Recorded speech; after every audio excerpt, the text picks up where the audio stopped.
Disclaimer. This is not an attack on Rusty. Do not assume it's one without watching the video. Please do not be a goober, and thank you.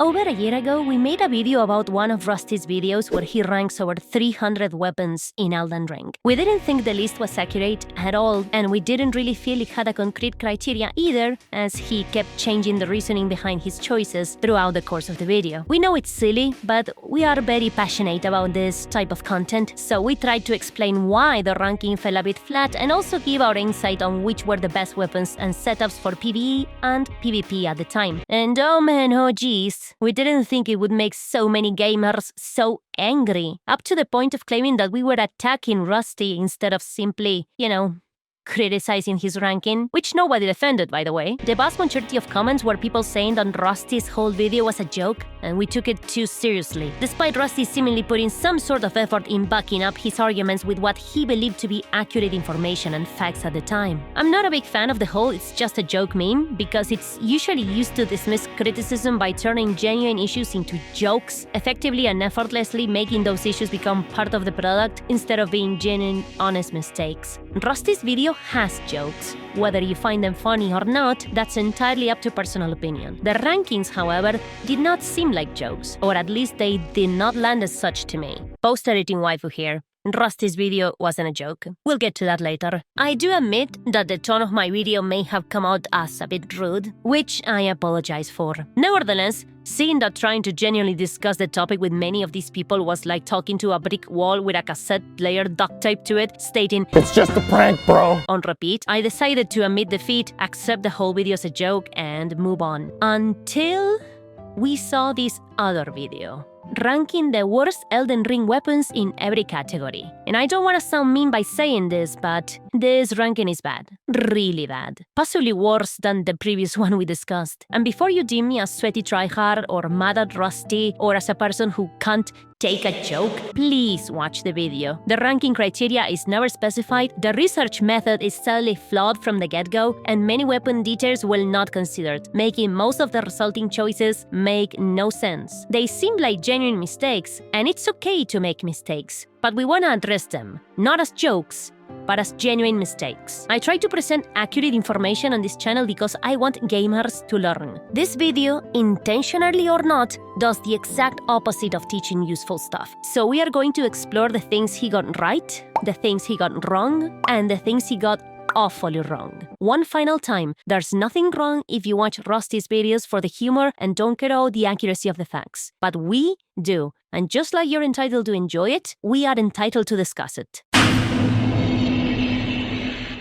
The most important aspect of any ranking is specifying the criteria you use to judge things. For example, if I rank all the greatswords from shortest to longest, we get a very concise list and everyone understands what I'm doing. If we rank weapons from worst to best, or in this case, decide which one is the worst, we need to clarify what are the weapon aspects we are analyzing. In Rusty's worst weapons video, he does a funny skit at the beginning, he promotes War Thunder, and then jumps right into the action. He doesn't clarify what he's factoring in for the ranking. So I watched the video to see the common points he usually talks about, and this is what I got. Keep in mind that he's mixing both PvE and PvP. 1. The damage is very important, unless it's a minimal difference between weapons. Measured up against nearly every other great axe in the game, it comes up short. With 60s in every stat, 6 of this weapon's affinities appear at the bottom 10 when sorted by total AR. A weapon's capability of being infused with Ashes of War matters, yet still not having the flexibility of being infusible. The utility of a weapon such as special bonuses or ways of using it is important. Aigon's Great Bow has synergies with Aigon's Drake Hunt and the Aigon Harpoon. Then there's the Lion Great Bow with the Radon Spear Arrows. The Golem Great Bow is the highest damaging out of all the Great Bows if you're just looking to take your business to normal dudes without a lot of fuss. And even the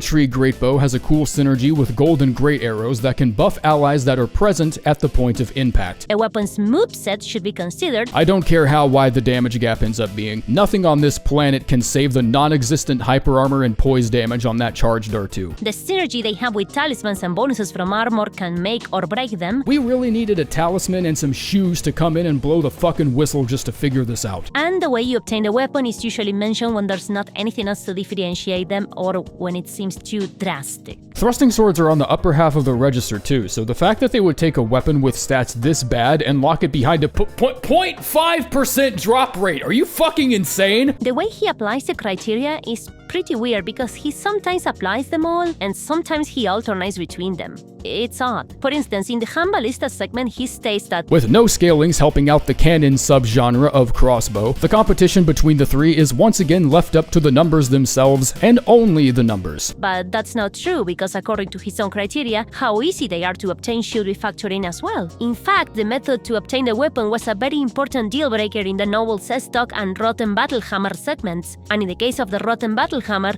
it was enough to bypass the benefits of the Scarlet Grot. It also has you muscling through one of the base game's most frustrating catacomb layouts involving bomb-throwing imps, random mini-bosses, and a rough prototype for what one day, under a timeline depressing enough, could pass as an air conditioner.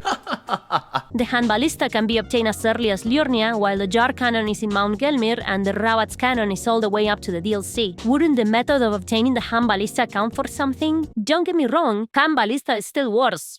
I'm just saying. Most of the list is like this as well. The criteria is disregarded many times in favor of simplifying the pick. We're not gonna do that. If there's additional details or features that could change the outcome of a category ranking, we are going to take them into account. Which brings me to my next point. I'm going to do a little spoiler and fast forward a little bit in here. Take a look at the way he judges the worst great axe in the game. That heavy affinity has an S in scaling because that's what it needs to be worth a shit, and it still fails. Measured up against nearly every other great axe in the game, it comes up short. With 60s in every stat, 6 of this weapon's affinities appear at the bottom 10 when sorted by total AR. If you look at this list of AR values here, the heavy gargoyle great axe has 639 AR with an S scaling in strength, which is kinda weird, because if you see me using it right here with 99 strength and two-handed, as it should be for any weapon with an S scaling in strength, the number is way higher. The reason why Rusty only has 639 AR on the heavy gargoyle great axe is because he's not only using it with one hand, omitting the special two-handed AR bonus for strength weapons, he's using it on a character with 60 in every stat. With 60s in every stat, 6 of this weapon's affinities appear at the bottom 10 when sorted by total AR. With 60s in every stat, And to show you that I'm not lying, here's the proof. For some reason, this is the method he chose to judge all weapons equally. But that doesn't make any sense, because there are many weapons that will artificially seem better than others in terms of raw damage. It's as if you rank League of Legends characters but you only equip them with 6 Rabadon hats. Characters whose abilities don't scale off IP will seem like dog shit. And by using 60 in every offensive stat, weapons like Gargoyle Black Axe have an unfair artificial AR boost, when in reality, if you compare both weapons with the respectively optimal builds, the regular Gargoyle Great Axe is miles better. It can deal more damage, you can buff it with spells and consumables, and you're not stuck with Warcry, allowing you to use other Ashes of War like Weights of Darkness, for example. It is a much more versatile weapon than its non-infusable counterpart, and there were many errors like this during the ranking, where many of the criteria points were ignored in favor of the damage given by his weird stat distribution. Having explained his apparent criteria and method of testing, it's time to jump into the ranking, starting with the things he got right. This section of the video is pretty self-explanatory. It's the weapons we agree he correctly judged as the worst ones in the respective categories. Not necessarily because he correctly assessed them, but because when scrutinizing them under the apparent criteria, they do come out as the worst ones. These include the Soldier's Crossbow, the Harp Bow, the Perfumer's Shield, the Beastman's Jar Shield, the Rotten Crystal Staff, the Cane Sword, the Wooden Great Shield, the Whip, the Handballista, Celebrant's Cleaver, the Flail, the Smith's Crypt Dagger, which was pretty hard to miss, the Finger Seal, the Beast Claw, the Serpent Bone Blade, Relana's Twin Blades, the Great EP, the Dueling Shield, and the Hook Claws. However, I do want to mention a couple of questionable points regarding some of the picks that should be addressed. For number 24, he says, this was actually a 5-way tie versus the 2 forked hatchets, the hand axe, and the battle axe. Which is a a pretty fucking insane thing to say if you ask me. The hand axe is probably one of the best weapons in PvP, which I remind you, he takes into account, as it is a solid weapon that will always break passive poison the first hit, and it's usually paired with a halberd for a very strong setup. You can even perform true combos with it because it's insanely fast and has a very decent range. And in PvE, its heavy attack is super fast and deals very good stance damage, enough for you to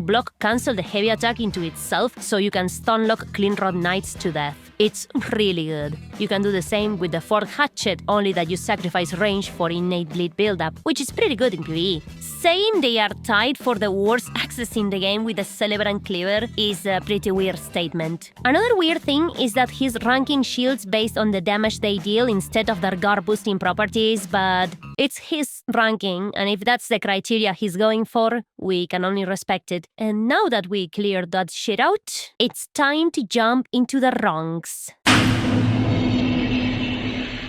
Number 40. Anspach's longbow. What is probably the best longbow in the game turned out to be the worst for Rusty for apparently 2 reasons. Since scalings are very similar across the board for longbows, we can take the same logic applied to the crossbows and shove it right on in here with these two, chiefly due to the visceral spike of repulsion I have to swallow whenever I record footage of the bow's unique skill. Maybe don't take 8 fucking arrows out of my inventory if the dude I'm aiming at can only eat a maximum of 2 at any given time. Its base damage gets spine blasted into the ground as a countermeasure to it using light bow animations. First of all, the damage of Anspach's is not the worst. If you compare it to the damage of the regular longbow, it's basically the same, with the difference being that you have the better moveset. And second, while the Ash of War does consume 8 arrows, while only needing 2 to deal fall damage, it also allows you to shoot in a wider range. If it only used 2 arrows, it would be much harder to land, not to mention that the damage it can deal is insane for such an easy skill to land, and it can damage up to 4 enemies in front of you. A very weird pick if you ask me. I would say that the regular longbow is the worst. Number 37. Ivory Sickle. When both are built optimally, as in taking the scalings into account and not just having 60 on every stat, the Ivory Sickle performs relatively similar to the Crystal Knife, with the damage difference being around 15 points of IR or so. Rusty mentions this. But instead, it gets invalidated by the Crystal Knife, the Glintstone Kris, any magic-infused dagger. But here's the problem. The Ivory Sickle is longer than the Crystal Knife and has shield-piercing properties. In PvE, this may not be that much more significant, but in PvP this actually opens the possibility for a whole new meta. And I'm not kidding. And remember, it takes PvP into account. Wakizashi and Board is a very strong meta setup for duels, and the fact that the Ivory Sickle can bypass shielding to some extent opens up new possibilities. And we found out all this thanks to Rusty, so no hay mal que por bien no venga. In short, the Crystal Knife is worse. Número 36. Sentry Torch. Despite the reputation they have, torches by themselves offer pretty okay backup damage if you're just offhanding one in a cave somewhere. But this torch in particular has quite an unpleasant set of attributes attached to it, even for a torch. First, it's the only torch that deals holy damage, already making it less enticing right out of the gate, but it's also the only torch you can't detach the default skill from. But consider the following. If we are going to judge it as a weapon like he does, it still deals more damage to non-holy resistant enemies than the Steel Wire Torch. Why do I mention this one? First of all, the whole "it's the only non-infusible torch" deal, but it's also the only torch you can't detach the default skill from, is a lie, because the Steel White Torch and the Saintrina Torch can't be infused either, so you're also stuck with the Ashes of War, which in the case of the Steel White Torch is pretty crappy. And second, the special effect of the Sentry Torch, which is used to reveal the Black Knife, works even if the weapon is on your back. This means that you can simply fight the Black Knife with your weapon of choice and the torch in your back, instead of attacking with the torch, because why the fuck will you do that at any point in the game? The alleged special effect of the Steel White Torch, which will be a fire damage boost, is bugged and does not work.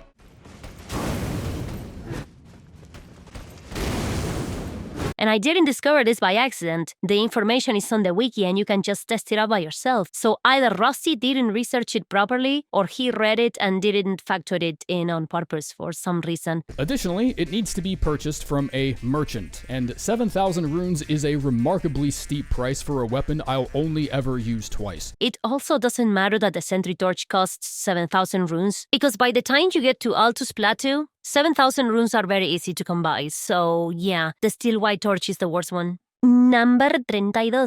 Flowing Curved Sword. This is another victim of the weird stat distribution he's using, placing it below over the actual worst curved sword in the game. But first, let's discuss this one. He says the charged heavy attack is bad. I don't care how wide the damage gap ends up being. Nothing on this planet can save the non-existent hyper armor and poise damage on that charged R2. But explain to me why you will use it like this in the first place. He takes power stancing into account, as shown in some other clips, so there's no reason for him to not grab an arcane build, infuse these ball boys with blood, and absolutely fuck shit up in PvE. You even have 60 in every stat, so you could have done this, as you take infusions into account. But the many small advantages of the Shotel, such as block piercing, it's incredibly lightweight, and also being the lightest weapon that can accept seppuku as a valid ash, started to add up over time. In PvP, the unique heavy attack is actually quite interesting as well, providing you don't charge it like a dummy, and can deal good damage if you pair it with some stomp, as the weapon can be infused by greases. Also, remember that heavy attack bad argument, because it's gonna come back to bite him in the ass. The real worst curved sword in the game is the Eclipse Shotel. It's absolutely worthless in PvE because Death Blight is useless and, of course, holy damage bad. And in PvP, you would think it's good because, haha, Death Blight, but it's incredibly hard to proc and anyone with a functioning brain is gonna play around it. So, yeah, Eclipse Shotel is the worst. I'm honestly baffled he didn't consider this one because it's such an obvious pick. It's useless in PvE, so the only thing left is PvP. I'm guessing he just assumed it was broken in PvP and didn't even try to test if it actually works or not. And I believe that must be it because it will correlate with the rest of his lazy research.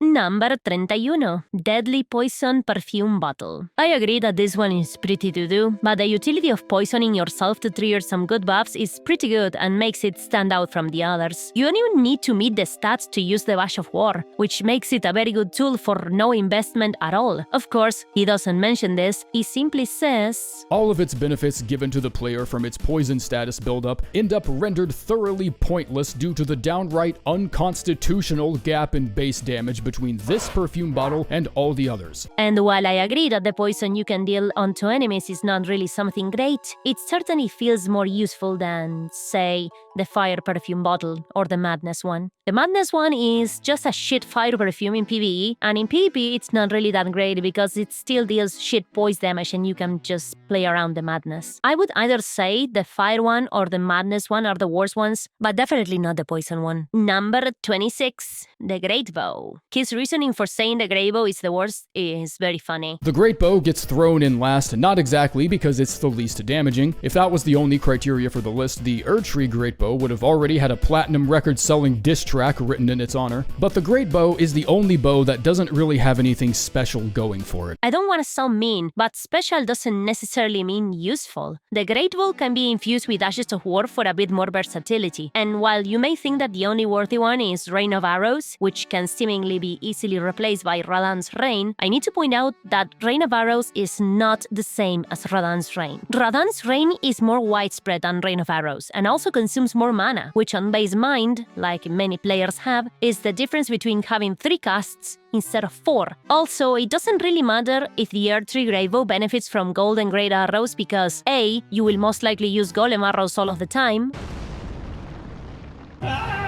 B, you can apply the self-off with any Great Bow, not just the Erdtree Great Bow, and C, all of the other Great Bows deal more damage anyway. So when factoring all of this in, despite not being special, it's still better than the Erdtree Great Bow according to his criteria. Number 25. The Torch Pole. For a moment I thought that, despite the Torch Pole's range, Rusty was right about it. The only other similar spear is the Inquisitor's Jarindole, but that one has bleed buildup, which is good in PvE, and in PvP you will not be using either of them anyway. But then I remembered that the Crystal Spear existed, and it was a pretty easy choice. Much shorter than the Torch Pole, cannot be infused with Ashes of War either, which is a very important feature because... But what if I'm carrying a torch and don't want to be stuck with one Ash of War? Bitch, you're stuck with one ash anyways, fuckle nuts, because the torch pole doesn't accept infusions. So Charge Forth is permanently attached to this backyard decoration like a parasitic worm and it's not coming off. And it's outright underwhelming in every aspect. At least the Torch Pole is the 3rd longest spear in the game, and in PvP that accounts for something. Also, for the rest of the video, we are going to use that previous clip of him talking about being stuck with a single Ash of War every time we need to factor that shit in. Number 23. Forked Greatsword. Honestly, it was between this and the Bastard Sword. They are similar in range, and in PvP you will not use any of them. In PvE, however, the innate bleed build-up of the Forked Greatsword can make a huge difference despite the AR difference on a dedicated strength build, even more so if we go the occult route. I don't really think it warranted to bring up obtainability in order to break the tie. In fact, the Forked Greatsword falls tremendously below the average, leaving a damage gap of around 20 to 30 between itself and the Flamberge. All of these negatives, on top of having to farm it from some of the most alarmingly frustrating enemies, just amalgamate into this massive red flag of a weapon. Bastard Sword is clearly the inferior option in this case, and Rusty knows this because... Playing with the mace is just playing with the Morningstar without the bleed. Number 19. Gargoyle Great Axe. We already detailed why he was wrong about this one when we discussed the criteria, but I just want to repeat one thing. The Gargoyle Black Axe cannot be infused with Ashes of War. Bitch, you're stuck with one ash anyways, fuckle nuts, because the torch pole doesn't accept infusions. Number 18. Pest Glade. For some reason, he really seems to dislike the passive. The angrier I became at the special passive effect of this weapon. 2% non-physical damage negation. Why the fuck even open your mouth? And for some reason, somebody thought 2% more elemental defense was just the bargaining chip this weapon needed to contend with all of them. It's random, it's out of place, it begs an explanation, and judging by how well I've handled decisions justified by the esoteric lore in this game, actually hearing said explanation, if there is one, would probably do nothing but piss me off anyways, so my final verdict is just a big ol' who gives a shit. Yes, it's not game-changing, but it's more than zero, which is what the Gargoyle's Black Halberd gives you. Not only does it have no passive, it's the shortest halberd in the game by a long margin. I mean, look at this. It's shorter than your dick. It cannot be infused with Ashes of War, and, unlike the Dragon Halberd, this version of Spinning Slash is not unique. Bitch, you're stuck with one ash anyways, fuckle nuts, because the torch pole doesn't accept infusions. The only reason he didn't consider it as the worst was probably that, because of his 60 and every stat meme, the multi-skating showed bigger numbers, which was enough for him to say, who gives a shit?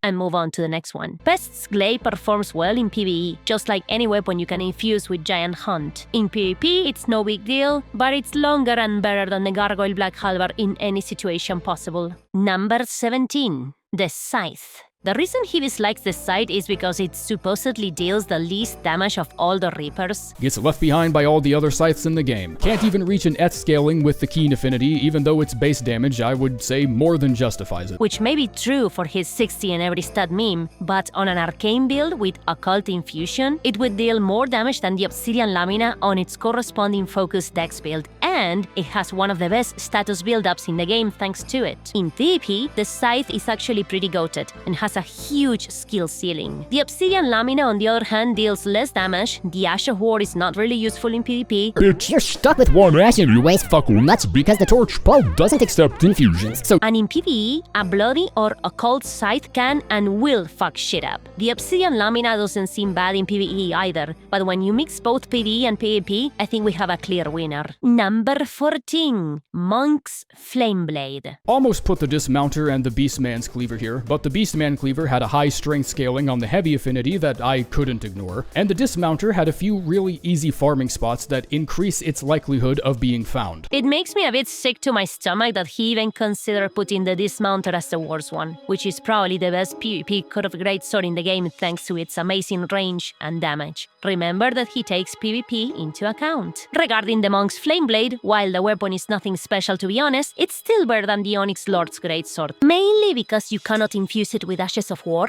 and the unique skill is really nothing special in neither PvE or PvP. Bitch, you're stuck with one ash anyways, fuckle nuts. Which makes the Monk's Flameblade somewhat relevant when you infuse it with the right Ashes of War, like Lion's Claw for PvE or Flaming Strike for PvP. It's not an amazing weapon, but it's certainly not the worst of its category. Number 13. The Twin Blade. When pairing them up with flexible ashes like Double Slash or Sword Dance, Twin Blades generally have the slowest animation speeds. So slow that even great swords and halberds tend to outpace them by just a few frames. This is only true for Double Slash, by the way.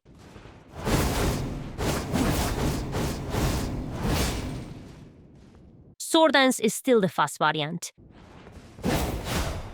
It is true that the regular Twin Blade is not the best in terms of damage, but you know what's worse? Gargoyle's Black Twin Blade. At the very least, you can infuse the Twin Blade with blood and absolutely fuck shit up in PvE. And also being the lightest weapon that can accept seppuku as a valid ash started to add up over time. In PvP, you can do similar memes in max level because blood is the best infusion. With the Gargoyle's Black Blade, you not only are using the shortest Twin Blade in the game by a large margin, you're also stuck with a non-unique spinning slash because you cannot infuse it with Ashes of War. Bitch, you're stuck with one ash anyways, fuckle nuts. Number 11. The Mace. Remember when Rusty said the worst curved sword was the flowing curved sword because the charge heavy attack is too slow and doesn't have any hyper armor? I don't care how wide the damage gap ends up being. Nothing on this planet can save the non-existent hyper armor and poise damage on that charged R2. Well, I told you it was gonna come back to bite him in the ass, and here it goes. While the mace is not great, it is still better than the Monk's Flame Mace. Not only because the Monk's Flame Mace deals less damage than the mace, but because charge attacks are very useful in PvE. Reason why he probably judged the charge attack for the flowing curved sword that way. In the case of the mace, the charge attack is very decent. It even has hyper armor when you use it one-handed, and no other hammer has this property. But in the case of the Monk's Flame Mace Monkey Heavy attack, the charge attack is mathematically inferior because not only it is significantly slower, the hyper armor takes much longer to activate, and you kind of need that to land those slow heavy attacks. Rusty went over many hammers in this segment and left out the one that could have made a difference. I don't know if he was lazy or he didn't realize, but it's still bad. Number 10. Rotten Battle Hammer. Listen to me, look me in the eye. This ain't your grandma's great hammer.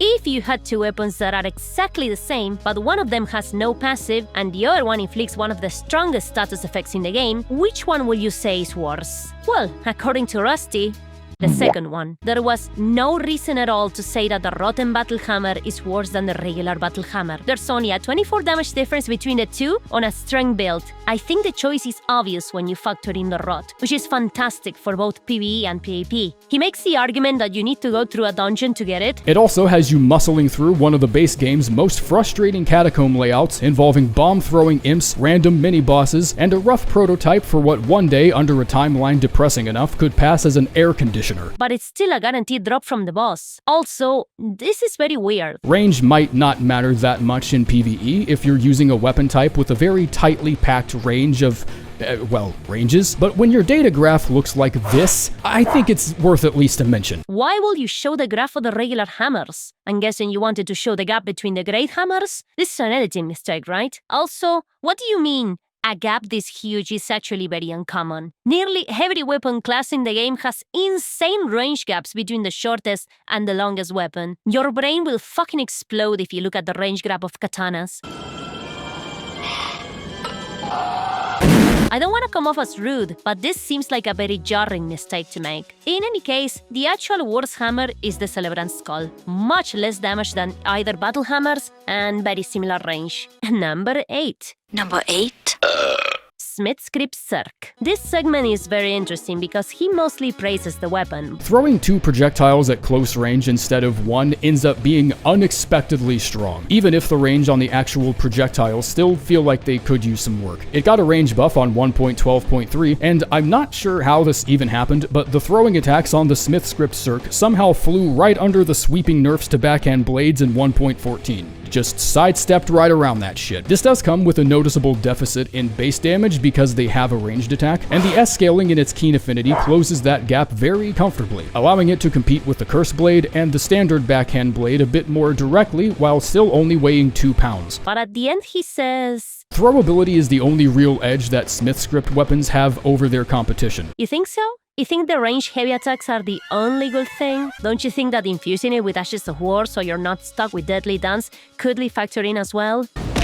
Bitch, you're stuck with one ash anyway. Yes, you do. In PvP, Cirque performs quite well, especially at max level, and because Blind Spot and Swift Slash are still unremovable tumors in the game. In PvE, it's also nice thanks to the ranged attacks, so the Curse Blade is the worst one in every aspect. Number 2. Troll's Golden Sword. I've decided to measure this one up against the other infusible colossal swords in the game and just let the numbers themselves explain to you why this one falls somewhere within the bottom 5 options every single time. The Zweihander directly competes with it in most cases, despite being 8 pounds lighter. A Watchdog's Heavy Greatsword gets the only other S scaling in strength aside from the Ruin's Greatsword, and the Greatsword is just, well, it's the Greatsword. Let me be clear, this weapon is by no means great in its own category, but it's not the worst. Because just like the Gargoyle Halberd, for example, it has a shittier variation that cannot be infused with Ashes of War, so you are stuck with Troll's Roar, which sucks balls. Bitch, you're stuck with— And if we want to get a bit more technical, the golden one can be infused with the heavy affinity to make full use of the crouch pose counter damage, as only physical damage counts towards it. The Troll's Nice Sword has split magical damage that doesn't count towards counter damage, making the crouch poke less effective. And we know crouch poke is everything in PvP. The golden one can also be buffed with grease, making it very versatile even on the heavy affinity, and Ways of Darkness exists, so yeah, the night one is the worst. But you know what's really worse? The awfully wronged section of this video.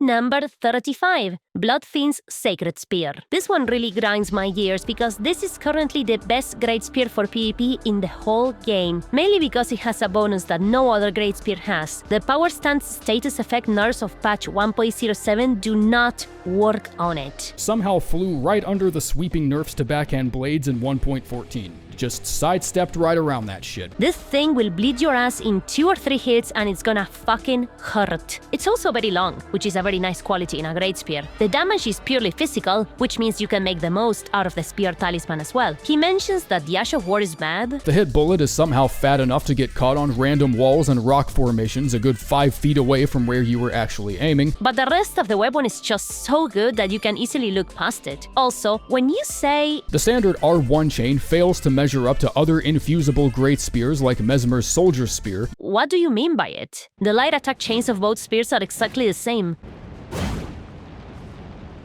What do you mean? In PvE, it's certainly not bad either and can work on the correct builds, so it's not bad. And you may be saying, oh, but waifu, that's mostly PvP and Rusty is not a PvP player. He plays PvE. And I know. He's clearly not a PvP player, because if he were, he will know that even when you look at it from a mixed perspective, because as you know, he factors in PvP, the Bloodfiend's Sacred Spear is not the worst Great Spear in the game. You wanna know which one actually takes the shit cake for the worst Great Spear in the game? You're in for an ironic surprise.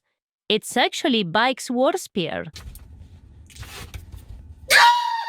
Madness is completely useless in PvE because enemies are not affected by it. And in PvP, after the many nerfs that Power Stance Great Spears have suffered over the course of the years, Bikes is easily the worst choice for the setup. Even on an optimal build, the damage is pretty bad, and it's the shortest Great Spear in the game as well, so it's gonna miss where other ones would probably hit. Also, as soon as your opponent sees that you pull out the double Bikes, they're just gonna equip anti-madness shit, and yeah, you're kinda fucked. This would have been an easy choice from the beginning if only he had a little bit of PvP knowledge. But I'm 100% sure he simply assumed madness is broken in PvP and simply rolled with it. Because like he says, who gives a shit? And do you wanna know how I am so certain that he factors in PvP so heavily into the list? According to his own criteria, if he weren't factoring PvP, he 100% would have chosen Bikes as the worst one. Number 30. The Qatar. I'm gonna play this segment in its entirety, and by the end, I want you to tell me Rusty's reasoning for putting the Qatar as the worst fist. You ready? Let's go. Of all the nerfs and patch changes that have caused mass disagreement over the few years, this has been the only one that I felt was like legitimately malicious. Remember that time EVE Online started getting resumes from longtime players of the game just so they could make changes and shit that would directly benefit the clan they were in? This actually happened, and I feel like this could have been what happened with the Qatar. Some turbo loser in PvP got a little too embarrassed by this weapon and made it his lifelong mission to uproot the epicenter of his suffering. That is the only sensible explanation I can come up with for why they drowned this in nerfs only to make room for the exact same balancing problem in the DLC with a completely different weapon. Okay, now, what's the reason? Some of you may say the nerfs, to which I ask, what nerfs? What?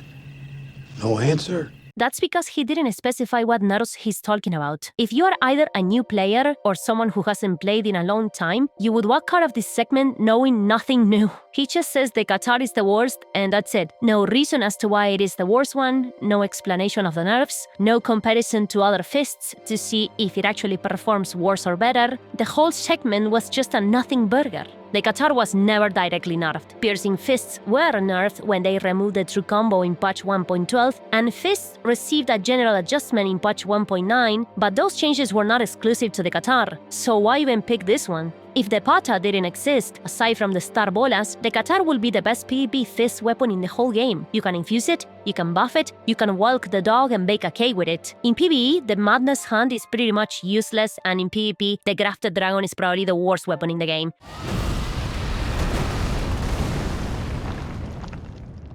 Come to think of it, the Grafted Dragon probably is the worst fist for both PvE and PvP. Can't be infused, can't be paired like the other fists, damage is pretty balls, the Ash of War is extremely situational and completely useless in PvP. It's just doo-doo. So yeah, Qatar is definitely not the worst. Number 20. Noble Sestock. You know why Noble Sestock is not the best PvP thrusting sword in the game? It's because Clean Rod is in the roster. My god, I didn't even know affinity scalings could get this bad. Thrusting swords are on the upper half of the register too, so the fact that they would take a weapon with stats this bad and lock it behind a 0.5% drop rate, are you fucking insane? Not a single affinity scaling goes above a B, and you think this is worth locking behind a 0.5% drop rate. Those B affinities will have more damage than the rapier on a strength build, which is the most efficient build for thrusting swords. You two-hand them, you benefit from the two-handed talisman, you have pure physical damage, and that benefits from the moveset, which is fully pierced, so the spear talisman can boost counter damage. Also, the Noble's stock will only boast 9 less AR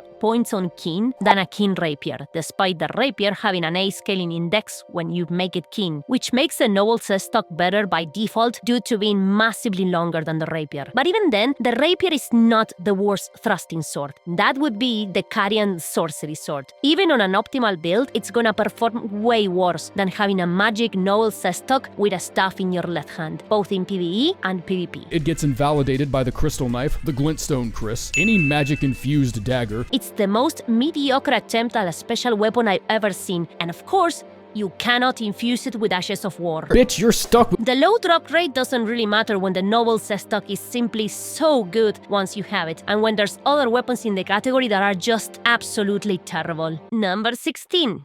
Rotten Great Axe. Listen to this. I settled on this one for 2 reasons. 1, you could pay me real money to find a more misleading group of stat requirements on a weapon, and I don't think I could do it. 30 strength, 10 dex, and this is a dex weapon.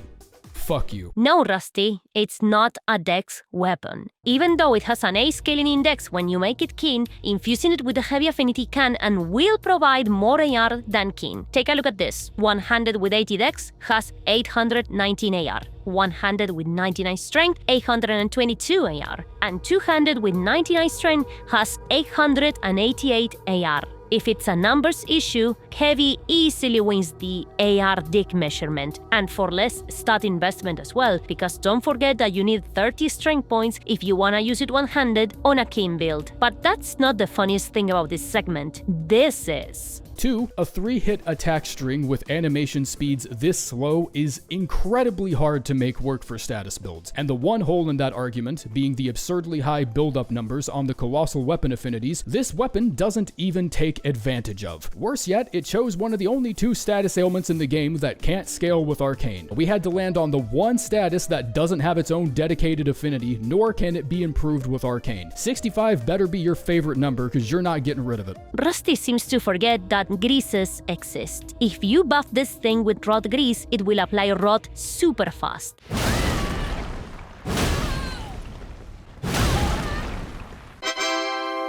Reason why it's one of the better colossals in PvP, and the attack string doesn't really matter much when you can just spam the broken-ass crouch poke. The very worst colossal weapon will be the Dragon Great Claw. Subpar damage, which requires quality investment and cannot be infused with Ashes of War, so you are stuck with a shittier Endure, which is the colossal weapon equivalent of falling into a pit of redundancy. Oh, and I almost forgot. Bitch, you're stuck with one Ash. Number 6.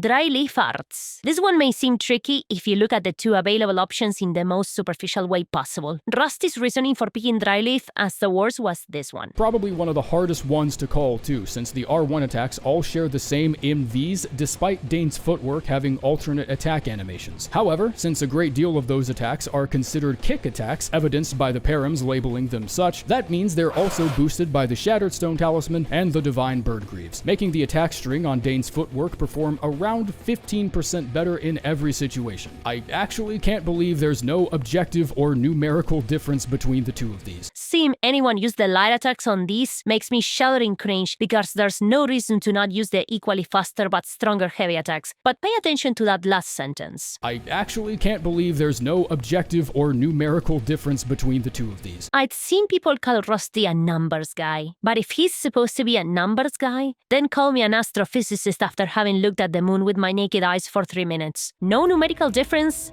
Really? How about the heavy attacks of Dane's footwork being significantly slower than dry leaf arts? The charged heavy attacks have 6 extra frames of startup, which may not sound like much, but actually feels huge once you test it on the field. And the small frame difference of the non-charged heavy attacks affect the true combos after using Storm Stomp. Dry leaf will always hit,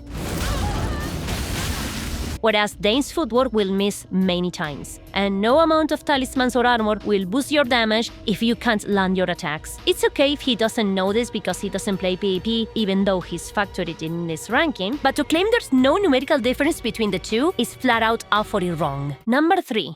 Great Katana. Let me start by showing you what he says about the weapon. The Great Katana's infusion scalings are like some of the most disrespectful numbers in the entire DLC. The Keen Affinity can't even find it within itself to give 50 points of scaling to Dex. It jumps from 75 to 123, which is bad.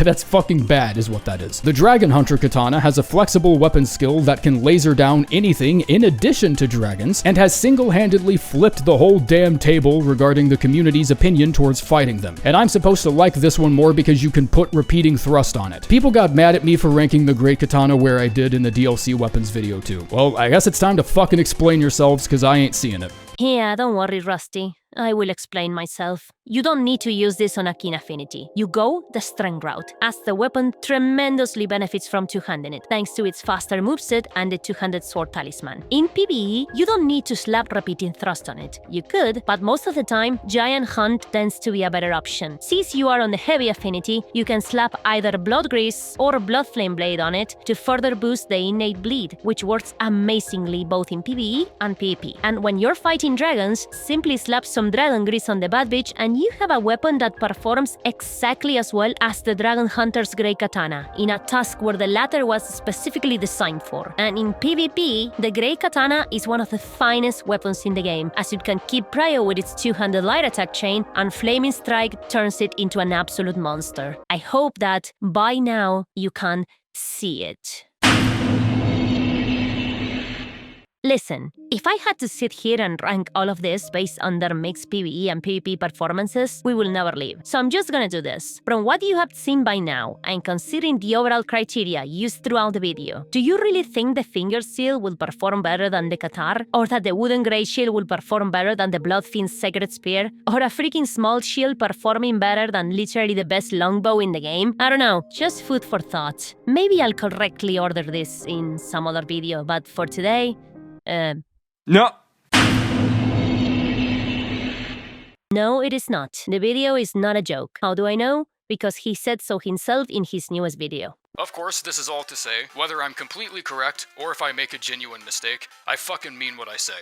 Holy shit! But let's for a moment consider what these people say. That everything Rusty says is supposed to be a joke. That the remarks he makes are intentionally insincere or comedic punch. In that case, I ask you, who are the jokes for? I'll give you an example of what I mean. Pretend we are back in 2022, when the game just released, and I make a ranking of the worst weapons in the game, and I place Moonveil as the worst one because the beam of transient moonlight is very blue and it sometimes blends in with the environment. That is clearly absurd, and because the audience widely knows Moonveil is strong, the contrast is funny.